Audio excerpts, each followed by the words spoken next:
Hello friends, good morning. Today we are going to discuss projection. तो हम projection सबसे पहले पढ़ेंगे. इसमें प्रोजेक्शन यूज़ क्यों करते हैं. तो प्रोजेक्शन बेसिकली हम 3D गेम्स, बिल्डिंग के नक्शे बनाने और ग्राफिक्स एडिटिंग में यूज़ करते हैं. अब प्रोजेक्शन होता क्या है. प्रोजेक्शन बेसिकली जो हमारा 3D ऑब्जेक्ट होता है उसको ट्रांसफॉर्म करता है 2D इमेज में. जैसे ये मेरा पेन है, ये एक ऑब्जेक्ट है, इसकी इमेज मेरी कहाँ बनेगी, इस स्क्रीन के ऊपर. इसकी जो इमेज है वो कहाँ बनेगी, मेरी स्क्रीन के ऊपर. तो ऑब्जेक्ट जो होता है वो 3D में होता है, उसकी इमेज किस में बनती है, 2D में. फॉर एग्जाम्पल, जैसा कि मैंने कहा है कि जो ऑब्जेक्ट होता है 3D में, तो इसकी होती है लेंथ, विड्थ और हाइट. लेकिन जो इसकी इमेज बनेगी 2D में, उसमें इसकी जो डेप्थ हो जाएगी वो क्या हो जाएगी, 0. अब जैसे सपोज ये P एक ऑब्जेक्ट है. P क्या है, हमारा एक ऑब्जेक्ट है, और यहाँ पर क्या है, X, Y और Z. लेकिन जब इसकी image P dash view plane में बनेगी तो यहाँ Z की वैल्यू क्या हो जाएगी, 0. अब ये व्यू प्लेन क्या होता है. जब हम 3D ऑब्जेक्ट को 2D इमेज में ट्रांसफॉर्म करते हैं, कन्वर्ट करते हैं, चेंज करते हैं, तो इसकी इमेज व्यू प्लेन में बनती है. ये जो हमारा होता है एरिया, इसको हम बोलते हैं व्यू प्लेन. इस एरिया को हम क्या बोलते हैं, व्यू प्लेन. ये हमारा 3D ऑब्जेक्ट है, आप देख सकते हैं ये हमारा 3D ऑब्जेक्ट है, और इसकी इमेज व्यू प्लेन में बनती है. कहाँ बनती है, हमारी व्यू प्लेन में. अब प्रोजेक्शन को हमने कितनी कैटेगरी में क्लासीफाई करा है, 2 कैटेगरी में. कितनी कैटेगरी में हमने क्लासीफाई करा है प्रोजेक्शन को, 2 कैटेगरी में. Parallel projection and perspective projection.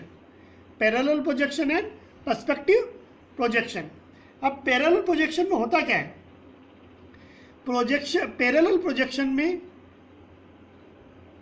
जो प्रोजेक्शन लाइन होती है, जैसे हमारी प्रोजेक्शन लाइन है, are parallel to each other, और जो प्रोजेक्शन लाइन होती है जो ऑब्जेक्ट से व्यू पोर्ट की तरफ जाती हैं, जिसको हम क्या बोलते हैं, वीविंग प्लेन. और जो पैरेलल प्रोजेक्शन है बेसिकली कहाँ यूज होता है, जो हमारे आर्किटेक्ट हैं, जो बिल्डिंग के नक्शे वगैरह बनाते हैं, वहाँ हम इसको यूज करते हैं. दूसरा हमारा क्लासिफिकेशन है पर्सपेक्टिव प्रोजेक्शन. अब ये पर्सपेक्टिव प्रोजेक्शन क्या होता है कि जब हमारी जो प्रोजेक्शन लाइन है, आप देख सकते हैं ये हमारी जो प्रोजेक्शन लाइन है, ये दोनों व्यू प्लेन में आकर कहाँ मिलती हैं, एक पॉइंट पर आकर मिलती हैं, कन्वर्ज होती हैं ऑन दी वन पॉइंट. इस पॉइंट को हम क्या बोलते हैं, वेनिशिंग पॉइंट, या कई जगहों पर इसको हम बोलते हैं प्रोजेक्शन रेफरेंस पॉइंट, या इसको हम डायरेक्शन पॉइंट भी बोल सकते हैं. क्या बोल सकते हैं, डायरेक्शन पॉइंट्स भी बोल सकते हैं. एक और चीज़ जो मेरे को आपको बताना है, जो पर्सपेक्टिव प्रोजेक्शन है, ये रिलेटिव डिस्टेंस को क्या करता है, प्रिजर्व नहीं करता है, लेकिन ये रियलिस्टिक डिस्प्ले प्रोवाइड करता है. ये क्या प्रोवाइड करता है, हमें रियलिस्टिक डिस्प्ले प्रोवाइड करता है. और ये पर्सपेक्टिव प्रोजेक्शन कहाँ यूज़ होता है, हमारा ग्राफिक्स एडिटिंग और 3D के जो गेम्स होते हैं वहाँ हम पर्सपेक्टिव प्रोजेक्शन को यूज़ करते हैं. कहाँ यूज़ करते हैं, 3D गेम्स और ग्राफिक्स एडिटिंग में। वहीं अगर हम पैरेलल प्रोजेक्शन की बात करते हैं तो पैरेलल प्रोजेक्शन क्या करता है, रिलेटिव डिस्टेंस को तो प्रिजर्व करके रखता है, रिलेटिव डिस्टेंस को तो प्रिजर्व करके रखता है, लेकिन ये रियलिस्टिक डिस्प्ले नहीं प्रोवाइड करता है। क्या प्रोवाइड नहीं करता है हमें? रियलिस्टिक डिस्प्ले प्रोवाइड नहीं करता है। आज हम इसी लेक्चर को थोड़ा सा आगे करते हुए पैरेलल प्रोजेक्शन के बारे में पढ़ेंगे। पैरेलल प्रोजेक्शन को अगेन हमने कितने कैटेगरी में क्लासिफाई करा है? 2 कैटेगरी में, ऑर्थोग्राफिक्स पैरेलल प्रोजेक्शन और oblique parallel projection. Orthographics parallel projection में क्या होता है? अगर हम ऑर्थोग्राफिक्स पैरेलल प्रोजेक्शन की बात करते हैं तो हम देखेंगे कि जो हमारी प्रोजेक्शन लाइन है are parallel to each other है, लेकिन ये व्यू प्लेन के साथ कितने डिग्री का एंगल बनाएंगे? 90 डिग्री का। इसको हम व्यू प्लेन बोलते हैं, यहाँ मैंने इसके थ्रू बताया है। तो projection line are perpendicular to the view plane, make angle with 90 degree. Again projection line are perpendicular to the view plane, it makes angle with 90 degree.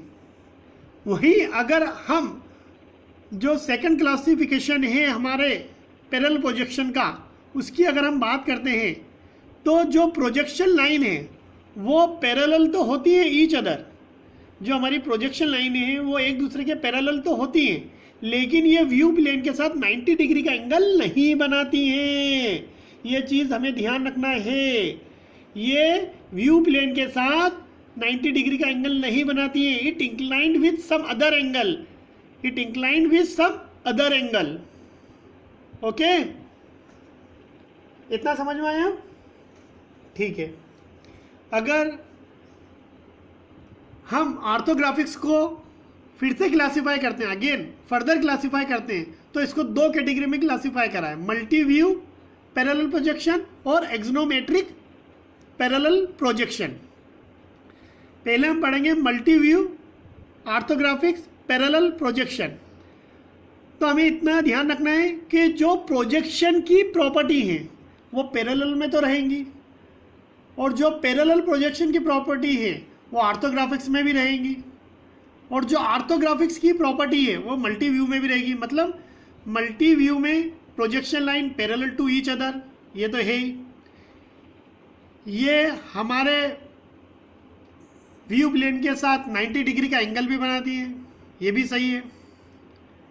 लेकिन इसमें एक पॉइंट और जुड़ जाएगा कि ये 90 डिग्री का एंगल बनाती है हमारी किसी एक प्रिंसिपल एक्सिस के साथ। ये आप देख सकते हैं, ये प्रोजेक्शन लाइन है हमारी व्यू प्लेन के साथ। इसको क्या बोला हमने?